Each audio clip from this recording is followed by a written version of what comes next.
All right, so let's go ahead and get started. So question, this is for your participation for today. Everybody needs to put an answer in the chat to get attendance for credit today. And the person with the closest answer will get a bonus 3 points. Don't cheat, don't put in the, try not to Google search it. But the question is for today is, on average, how many steps are in a marathon? So put in the chat, give an estimate, 27,000, good. 36,000, good. Great, 60,000, 50,000, 48, 50K. See some 45K, okay. 65, 55, 300, good. 50,000, 55,000. All right, it's like the price is right? If whoever can gets it right without going below above the number. Okay, so the answer, I think everybody answered in the chat. The answer is an average of 54,182 walking steps in a marathon when averaging all sexes and heights. And there are an average of 39,732 running steps in a marathon. So walking steps, I'll consider the walking steps 54,000. So I guess so if you guys want to think about running a marathon, or anybody who's counting steps during the day, try to aim for a marathon, walk 54,000 steps, and you'll basically run a marathon. So that's a good goal to achieve. Okay, so today's outline is going to be just an overview of sport media. I'm going to talk briefly about the history of media in the Olympics, some Olympic media controversy, and right now really thinking about a lot about social media in the Olympics, and then I'll talk about the online assignment and then closing as well. Okay. So in general, there are two characteristics of media. One is the print media, as this very basic knowledge. Print media, where words and image on paper, such as newspapers, magazines, books, catalogs. And then there's electronic media, where it's like on TV, on now on the internet, video games, and online publications. So there's two types of media. Okay, so just to compare between the print and broadcast. So print is usually in the news format or information format. It summarizes the past events. It provides some concrete information, and the success is based on preserving the credibility of it, and it really highlights the behind the scenes. It can, a journalist can sort of talk about what happened behind the scenes, right? And it can also be more detailed in regards to providing more critical coverage. On the flip side, broadcast media is, basically mostly based on entertainment, which one great thing is can be play-by-play live coverage, real-time action, success on generating hype. So there's got to be a lot of hype and commercials about it before the event happening. One great thing about broadcast media or electronic media is you can really highlight the action. People can really see the highlights of an event. And also it provides more supportive coverage as well, because you can have a wide range of broadcasters, for example, that are covering the sport. Okay. So media normally provides information in regards to like what I said before, the background, or about the sport itself, and play by play, and also interpretation by either the broadcaster or by the journalist, and really entertainment for us, right? So for the spectator or for the audience, really giving us entertainment by using media. Okay. So media representations of sports are carefully edited at times to highlight dramatic action. And that's why you see at the Olympics, on NBCs, it's not probably most, they say it's live, but probably they're like a few minutes late, or probably they're delayed a little bit, just in case to take care of any hiccups or any kind of uncertain events that happen, right? So there might be some live events that when you see it like a live event, there's always going to be some accidents happening, right? So usually when the Olympics happens, they usually delay it a little bit so they can sort of edit it out. So that's sort of represented by those who control the media organizations. And the editing decisions are really based on really making profit shaping the values, providing public service, for building artistic and technical reputations, and also expressing the self as well. So when you see the trends in televised sports, as everybody knows, it's really about the money. How can you market as much as you can? How can you get more money as much as you can? And that really increased a lot after 1960s, especially when sport programming, the regular sports such as like the NFL, baseball, basketball, all the major sports that are, sometimes on primetime TV, right? Primetime TV time. So as more events are covered, they're also some. Oh, okay, I see one person late. Okay, that's right. That's fine. Thanks for joining in. So as you can see, like ratings for some particular events have decreased, and television companies use sporting events to promote other programming, and television companies are also parts of conglomerates that own the team sport, and also other businesses as well. I'm really a follower of the Premier League, the soccer in England, and you can see like all the major teams are sponsored by some kind of conglomerate, right? Business, and you can see there on their jersey of all the big businesses that are supporting them, and usually those big businesses usually have like an ad in the soccer field, or usually on commercial during this time.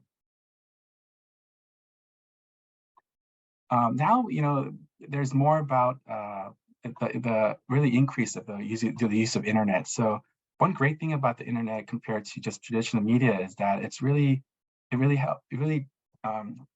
provides everybody a opportunity to watch the sport without, I guess now with YouTube, like everything's commercialized. But before, it's usually used for everybody. It's free, right? So anybody can really use it, and it's not limited to sequential programming. So people can go back and forth. They can go, to a highlight, and they can go to the live event, for example. It really enables us to become the editors of our own media. We can choose what kind of sports we want to do, what kind of stories we want to watch, right? And also gives the potential to create our own sport realities as well, to sort of help us say, how does it relate to me in regards to my experience as well.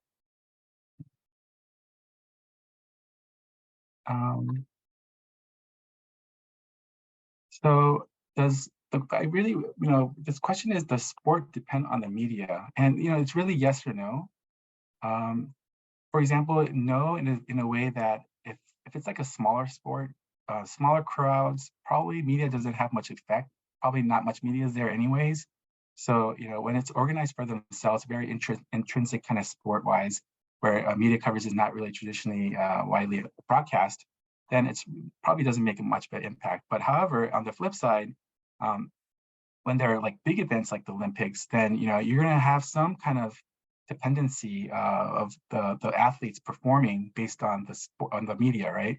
So if there's a lot of like for example, when I was a swimmer, in my local meets, probably like 100 people more or less. I think I talked about this last time, more or less, at a swim meet, definitely no media coverage. So it wasn't that that scary or that scary, but when I went to the Olympics, it was like 10,000 people, and then there's like cameras all around you. There's like one camera following you around.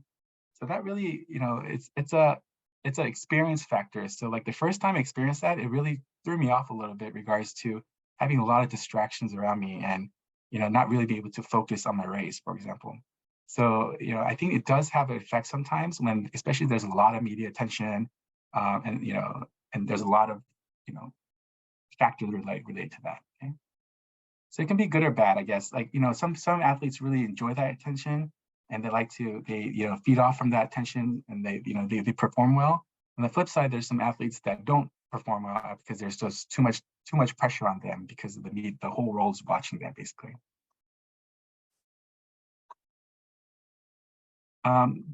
This is really not a good graphic. It's really fuzzy.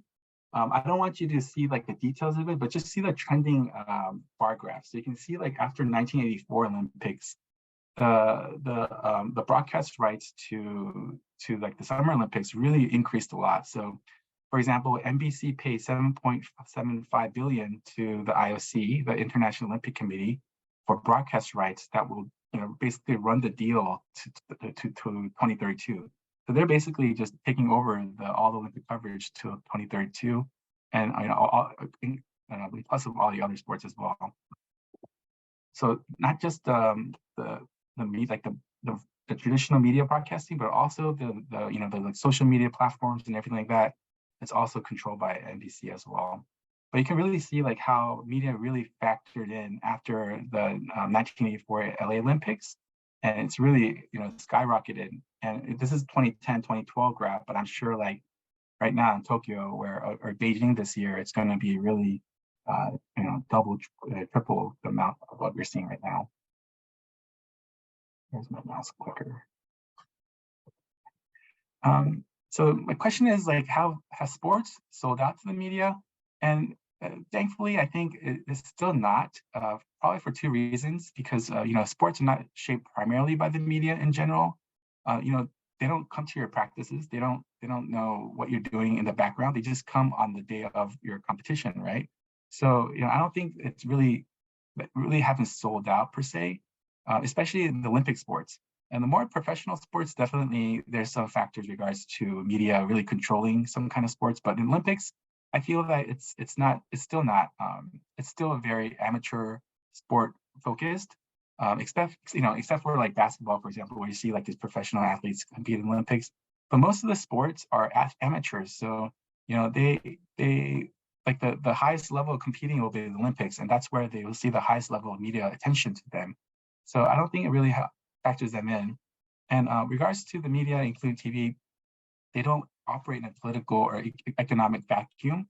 What I say about this is that, each country is going to be regulated by some kind of government or market factor, right? So, which might influence and set limits of the media coverage and content. Like, for example, the stuff that we're seeing in the U.S., like the Olympic events that we're seeing in the U.S., probably not being seen in like in Africa or like in Middle East, for example. They might see some other kind of sports. So I don't think really sport has sold out, especially like the Olympic sport hasn't sold out in the media yet, and hopefully it won't happen in the future as well. Here's my so does the media depend on sports? So on the flip side, does after the sport or media, does the media depend on sports? Most media do not, of course, as you know, they do not depend on sports or content for sales. Now daily newspapers becoming a very, I guess, historic thing now, because not many people are buying newspapers, or I guess there's more online newspapers that are seeing.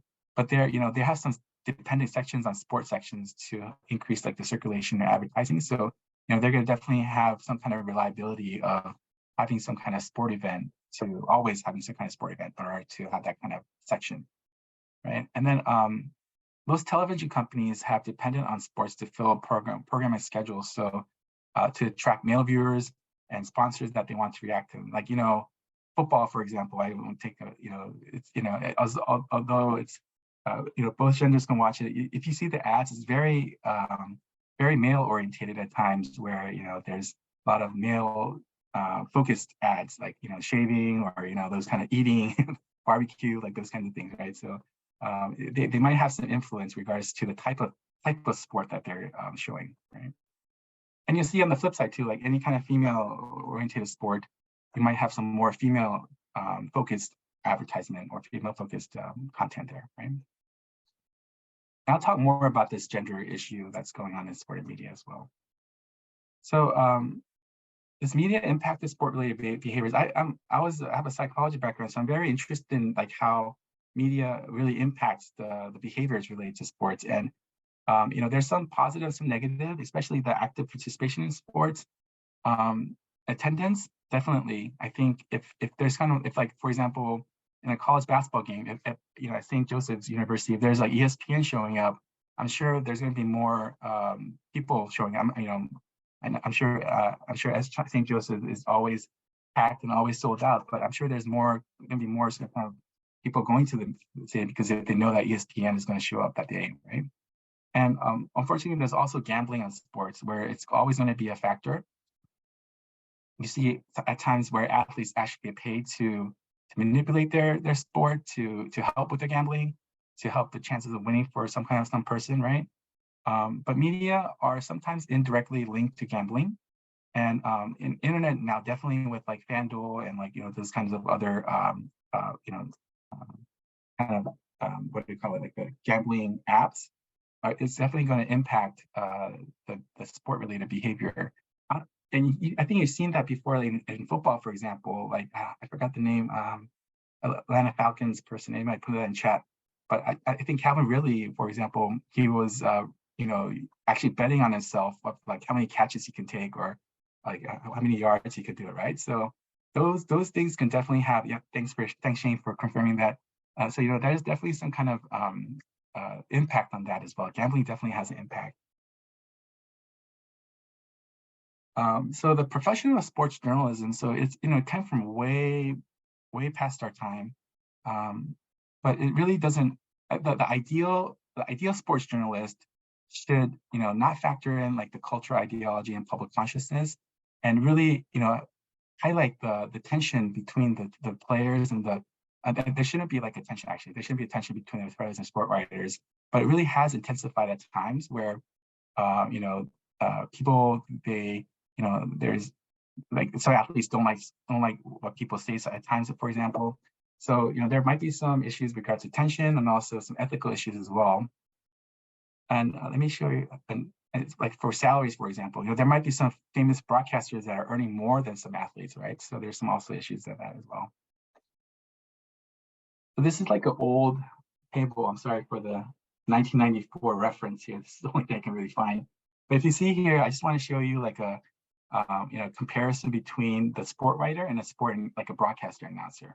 So job security wise, sport writer, definitely you'll see a more longer term journalist in like newspapers, and like in broadcasters, you see a higher turnover rate for the main broadcasters. But on the flip side, salaries can definitely be higher for the broadcaster compared to journalists. Popularity definitely more for the broadcasters as well. The freedom of speech is for the like a live broadcaster. They're gonna have a lot of rules and a lot of like no-nos to say in lifetime, right? But on the flip side, as a journalist, you have more time to think about what you want to write, and you can be express as much as you want within a limit, right? And also with the role expectation and opportunities to investigate reporting, it's also very different as well. Like investigative reporting, I guess broadcasters can do as much research as they can before the event, and they can really highlight like athlete, for example. But afterwards, but I think for the journalists, they have more time. They can research more. They can do it. They don't have to do it on the fly, right? They can do it afterwards, after the event's over. And I think the other ones also, like the relationship with players, like what I said before, like journalists, they might have some intense relationships with some players. Broadcasters, usually you can see that since they have to be sincere on screen, they're usually friendly with other reporters. I've hardly seen like a reporter being really mean to an athlete when they're interviewing them, right?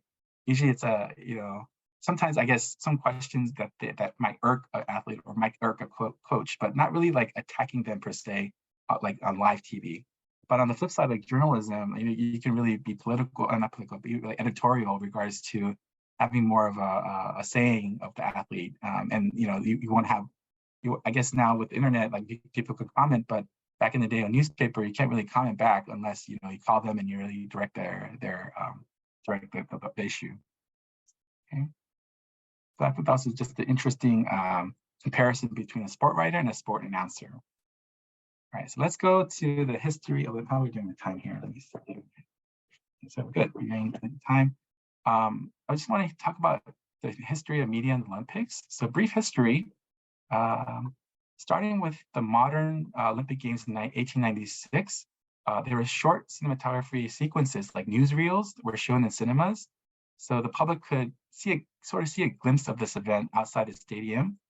Initially, it was very brief and recorded several weeks before these animated sequences would, and little by little, show the competitions become more fully. And as early as 1912, the events at the Olympic Games in Stockholm benefited from excellent coverage for the era and could be viewed only for a few days after the recording. So these newsreels were initially, of course, they didn't have any audio, and they were black and white. They were, what they would take profit from the technical progress, such as like the invention of more manual like cameras, more live sound and color. And all the Olympic Games were recorded in the form of newsreels until the decline of this in the medium of 1960. So like up to like 50 years ago, they were still using newsreels. So it's amazing how technology really advanced, especially like in this media era, right? You can see like this is like a example of actually this 1912 on the left side was a fictional film based on the Olympic Games. This was and then in the 1936 Olympic Games at Berlin were immortalized by a full-length feature film called Olympia, produced by Leni Riefenstahl. This film used many technical and formal innovations that would go on widely used in future, such as moving the image, underwater camera, tracking shots along the side of the track. Like when you see Usain Bolt and you see the camera like trying to keep up with Usain Bolt, like those kinds of things.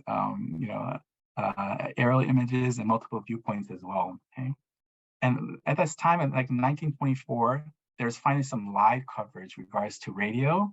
People, in the Olympic Games, for example, in the Paris in 1924, people in the States can listen to it live. In 1936 Olympic Games Berlin, they were covered in 28 languages and by 2,500 broadcasts. And by 1948, the radio coverage of Olympic Games spanned the whole world. So it became that the main media the main live coverage, which was the radio.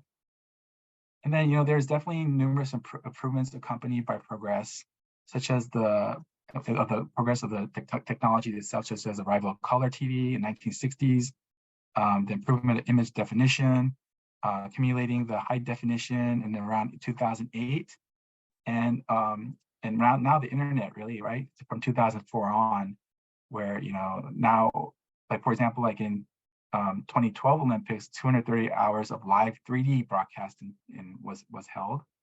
The IOC created the International Olympic Committee created its first website in 1996.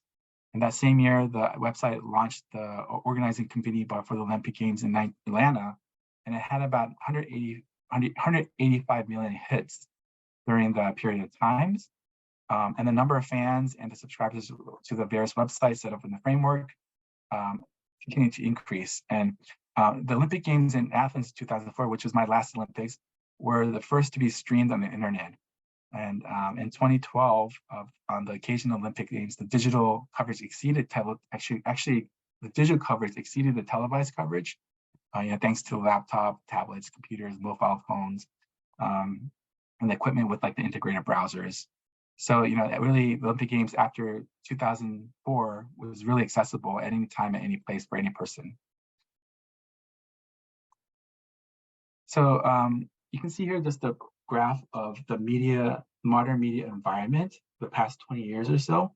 Actually, this is like past 30 years now, close to 30 years. The media environment has developed really from really becoming like a hosting of just a limited number of media outlets, employing journalists who had a few ways to contact the athletes,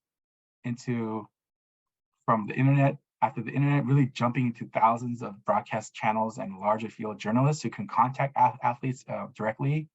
They can show them live, show a background, show what happens in the back through their mobile phones. Athletes can go through their own social media accounts to really coverage their own kind of coverage, right? And really coverage is no longer delayed in the form of TV, radio, or magazines, but also the internet really helped connect the audience with the athletes closer. Like for example, like mobile phones and store hundreds of photos that can be shared instantly online, and all these different apps that can be used during the games. Okay. And of course, with media, there's always going to be some kind of controversy. I want to share this brief example here about the No Olympics. This was in Tokyo, actually, when COVID was like at the height. Many locals there didn't want to have Olympics because they're just scared of really getting that kind of COVID increase, right? But most of you didn't really see that in the media. Like most of the media didn't really coverage that kind of part, and most of the media would just kind of amp up the Olympic Games, right? They didn't really show this type of Olympics that people didn't want to see. And I have the link here if you wanna see. Actually, let me see if I can bring it up here.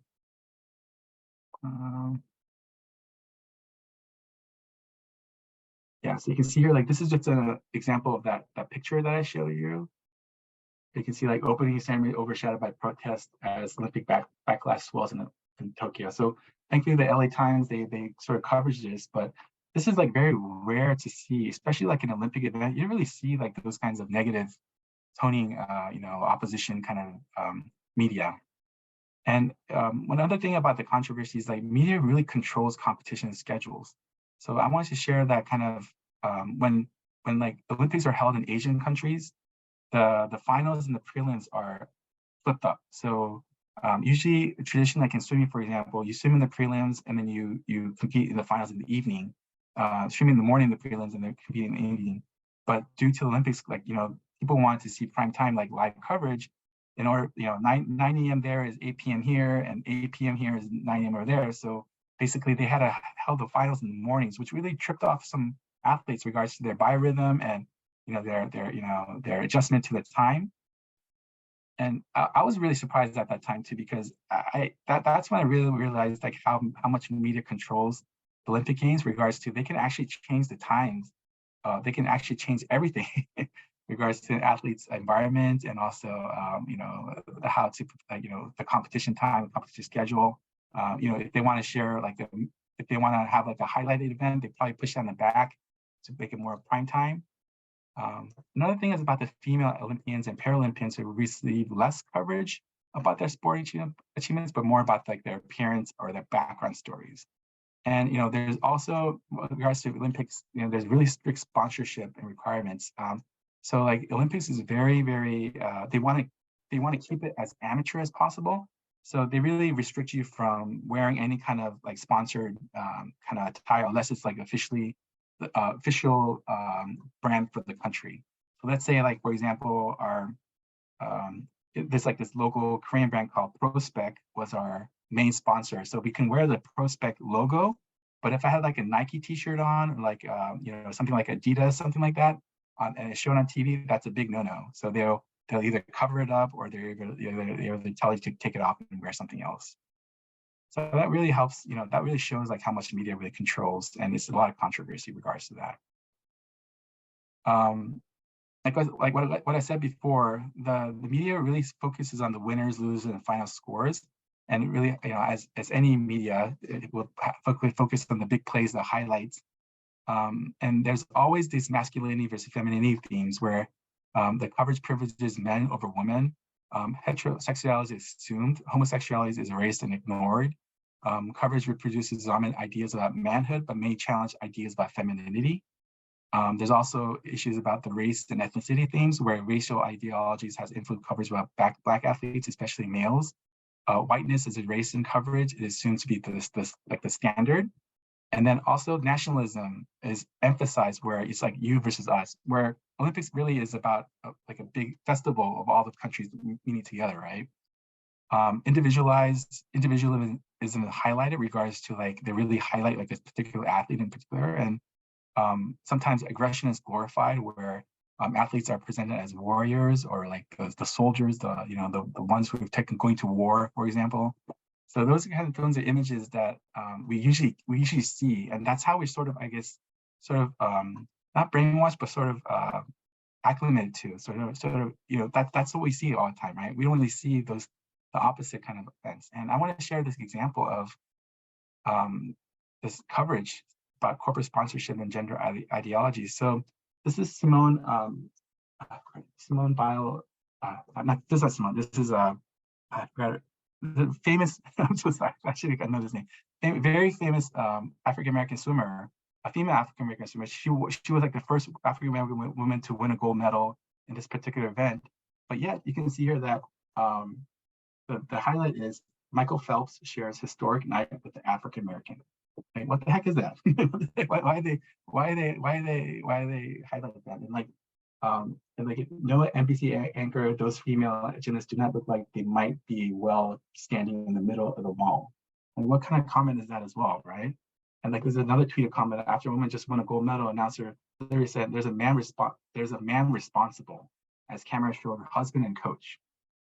Yeah, so this really angered me at times. This is really like I was really like frustrated, angry about this. Like even like Kid Licky sets a world record, but it's not highlighted over Michael Phelps silver medal. I'm not saying anything about Michael Phelps. He's like the legend. He's the GOAT.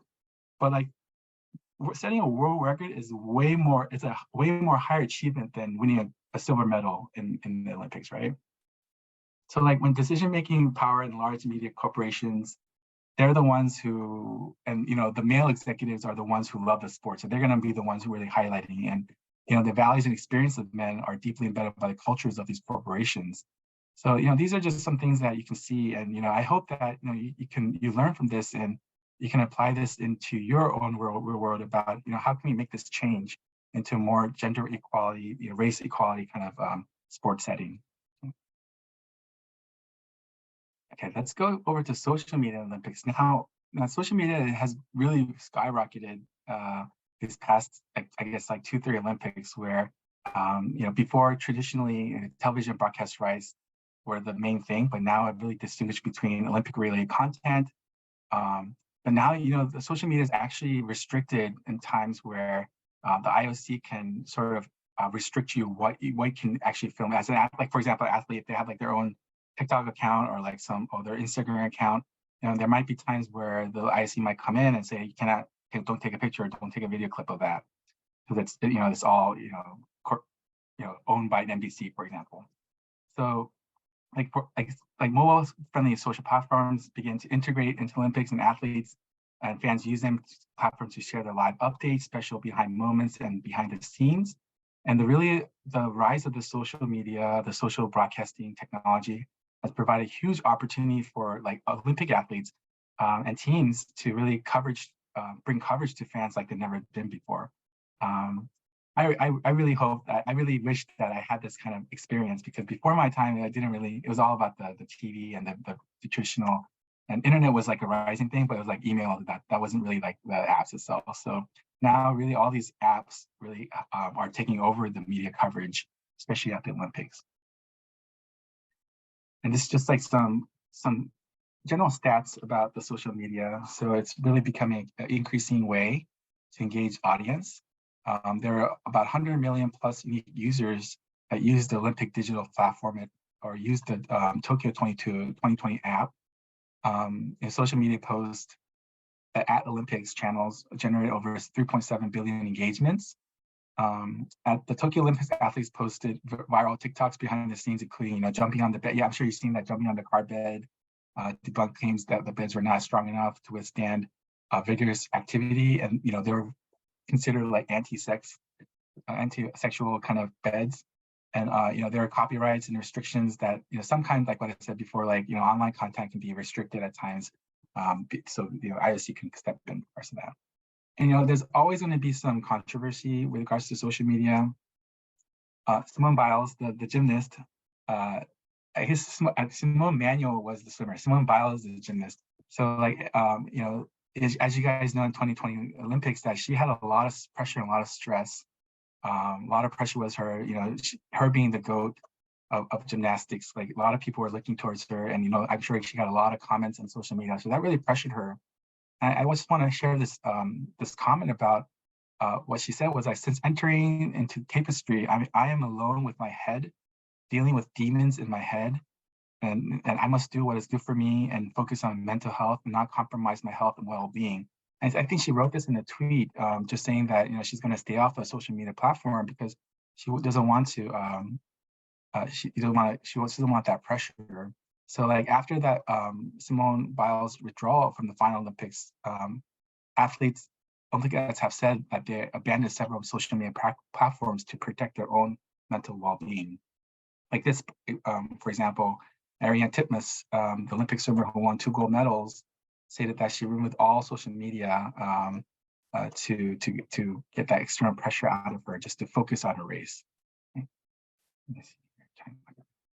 So time to chat. So like if you want to put in the chat, I think we don't have much time. So like, is social media a challenge or opportunity for Olympic athletes? When we saw Simone Biles withdrew from the Olympics to focus on her mental health, that's one thing that it probably wasn't a good thing for her. But on the flip side, like for people who are just like the first Olympics, they want to film everything around the village and everything in regards to their games experience. That actually might help, or actually might increase their followers, for example, by showing those kinds of behind the scenes. And we have about 20 minutes. This is like a 10-minute clip. I want to share a story about Eric Musambani. He actually swam with me in 2004. He was in the heat one of the 100-meter freestyle. And just to give a background that, usually when you swim, when you're at the Olympic level for 100-meter freestyle, usually you're at that like that 50-second or below kind of pace. I think the gold medal was like 47, 48 seconds. And like that range is very tight. So it's gonna be like 50, 48 to like sometimes like very, very tight. However, there are some smaller countries that Olympics, and I think this is one great thing that Olympics does, that without any kind of standards of qualifications, they invite athletes from smaller countries to compete without any kind of limits. So the countries can decide who go. So Eric Musambani, just a background that before he came to Olympics, he'd never seen a 50-meter swimming pool before. And he never trained in a 50-meter swimming pool. I think he trained like in the hotel swimming pool and it was like a 15-meter yard. So you can see like what kind of how this changed his life by competing in Olympics. And I want you, when you see this video, I want you to think about like how did media change Eric Musambai's swimming career after he swam at this Olympics. Yeah, so what a remarkable story. And I was there at the audience watching him. We were at the 50 meters side, and when I remember that, like what he said, that out of the three swimmers, two got disqualified. So he was the only swimmer, first time swimming Olympics, and first time seeing 50-meter pool. And so that takes a lot of courage to do. And I think at like towards the end, we're like, do we need like lifeguards to save him? Because he was literally, I think if you look on YouTube, you can see like the actual race, but he was literally about to drown like the last 10, 15 meters or so. So there were like lifeguards about to like jump in to save him. But I like what he said, that sort of changed my Olympic like the thinking, is that it's not about winning. It's not winning about like the gold medal or not. It's about like how hard and how much you give it. And that's like really the Olympic participation that I saw from him, and that really inspired me to sort of actually teach this course and to really talk about the Olympics itself. And one follow-up story is that he did train. He got like a trainer after this Olympics, and I think he dropped from like 1 minute 52 for like 55 seconds in 2004. So he actually became a really good swimmer due to all this media coverage, and he really got lost. Actually, he got actually sponsored by Speedo in the next Olympics. So he's like a superstar when he competed at the 2004 Olympics. And I remember him like swimming much faster than 2000. So I just want to quickly share about the assignment. It's on your D2L link in week 5 to 7. It's a pretty simple assignment. It's just find like a news article, a YouTube clip, or journal publication about this kind of like Eric the Eel Musambani kind of story, and just answer the follow questions like, why did you choose this story? How does this media perceive your spotlighted athlete or sport? Really want to know about like, how does it relate to your story? Like, how does it relate to your any kind of story? And if you're a sport journalist, like, how would you change this article? And if you could also provide the link as well. And remember, it doesn't have to be like a gold medal study. It can be a gold medal kind of like a publication or like an article. It can be any kind of inspirational study like this Eric the Eel Musambani.